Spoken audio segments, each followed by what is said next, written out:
পশ্চিমবঙ্গে আসনের সংখ্যা 294, আমি এটাই জানি। স্বাধীন ভারতের ইতিহাসে অমিত শাহের থেকে বড় ভোট কুশলী এখনো পর্যন্ত কেউ জন্মগ্রহণ করেননি, সেটা বারবার তিনি প্রমাণ করেছেন। কিন্তু মানুষ তো, বা তার অধীনে যে মানুষগুলো কাজ করছে তাদেরও তো ভুল ত্রুটি থাকে, বিচ্যুতি থাকে। তার কারণে একবার আমরা অমিত শাহের আশা পূরণ করতে পারিনি। কিন্তু অমিত শাহ যখন বলেছেন পশ্চিমবঙ্গে কমফোর্টেবল মেজরিটি নিয়ে, পশ্চিমবঙ্গের সমস্ত প্রত্যাশার বুক চিরে এক অপ্রত্যাশিত ফলাফল নিয়ে নতুন সরকার তৈরি হবে, তৃণমূল যাচ্ছে, তৃণমূল কার্যত চলে গেছে, সময়ের অপেক্ষা।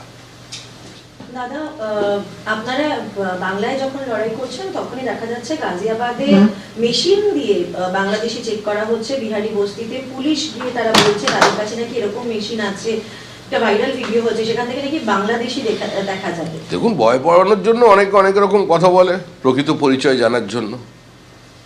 আজকে যদি একজন লুকিয়ে থেকে পরে সে ISIS এর এজেন্ট হিসেবে ধরা পড়ে, আমাদের এখানে কোনো অন্তর্ঘাত করতে যদি কেউ এসে থাকে, তো তাকে দেখার দায়িত্ব, ধরার দায়িত্ব তো পুলিশের উপরে আছে। যে কাজ পশ্চিমবঙ্গে হয় না সেটা যদি অন্য রাজ্যের পুলিশ করে তাকে তো বাহবা দেওয়া উচিত। তবে যেখানেই যত বাংলাদেশি ধরা পড়ছে তাদের কাছ থেকে যে ফেক আধার কার্ড পাওয়া যাচ্ছে সেটা তারা পশ্চিমবঙ্গ থেকে সংগ্রহ করেছে। 26/11 যে নাশকতামূলক কাজ হয়েছিল সেখানেরও 2টো সিম কার্ড সংগ্রহ করা হয়েছিল মৌলালির পাশের একটি পানের দোকান থেকে। প্রত্যেকটি নাশকতামূলক কাজের সঙ্গে পশ্চিমবঙ্গের নাম জড়িয়ে যাচ্ছে। তো এগুলো নিয়ে যারা একটু তামাশা করছেন, মজা করছেন, যে পুলিশ এ ধরনের কথা বলছে, প্রকৃত ঘটনা কি তাদের ঠিক করে জানা উচিত। পশ্চিমবঙ্গে তো বাংলাদেশি আছে, রোহিঙ্গা আছে, এটা তো প্রতিষ্ঠিত, প্রমাণিত, দৃশ্যমানতায় আছে। এ তো বিজেপির সরকার নয়। এর আগে ইন্দ্রজিৎ গুপ্ত পার্লামেন্টে দাঁড়িয়ে বলেছেন, MOS জয়সওয়াল বলেছেন, অনুপ্রবেশকারী সংখ্যা নিয়ে পর্যন্ত তিনি পার্লামেন্টে তথ্য দিয়েছেন। তারা তো কেউ বিজেপির MP ছিলেন না বা বিজেপির মন্ত্রী ছিলেন না। দাদা, আপনারা বারবার ডাবল ইঞ্জিন সরকারের কথা বলেন। মধ্যপ্রদেশে এই মুহূর্তে ডাবল ইঞ্জিন সরকার রয়েছে, সেখানে কন্টামিনেটেড জল খেয়ে একের পর এক শিশুর সহ পূর্ণবয়স্ক মানুষদের মৃত্যু হচ্ছে। ইতিমধ্যেই একাধিক শিশুর মৃত্যু হয়েছে। এখনো পর্যন্ত পরিস্থিতি সামাল দেওয়া যায় না।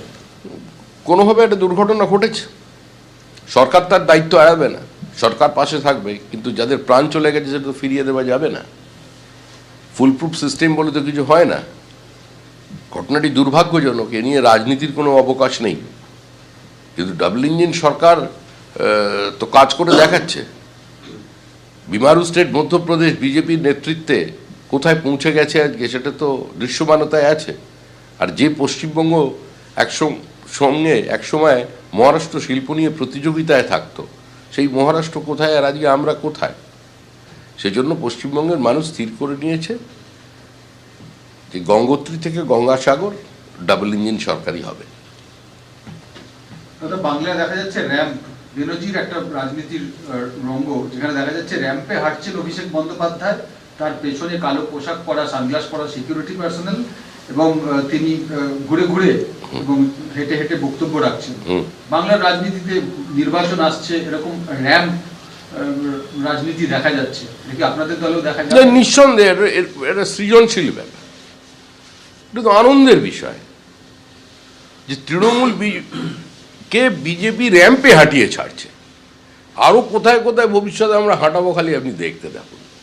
এর আগে র্যাম্পে হাঁটতে হাঁটতে ক্যান্ডিডেট ছেড়ে দিয়েছিলেন, এবার র্যাম্পে হাঁটছেন, তারপরে আবার কোন রাস্তায় হাঁটবেন দেখুন।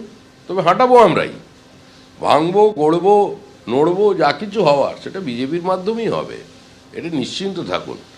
যাওয়ার আগে মানুষ একটু হাঁটতে ভালোবাসে। ABP আনন্দ, এগিয়ে থাকে, এগিয়ে রাখে।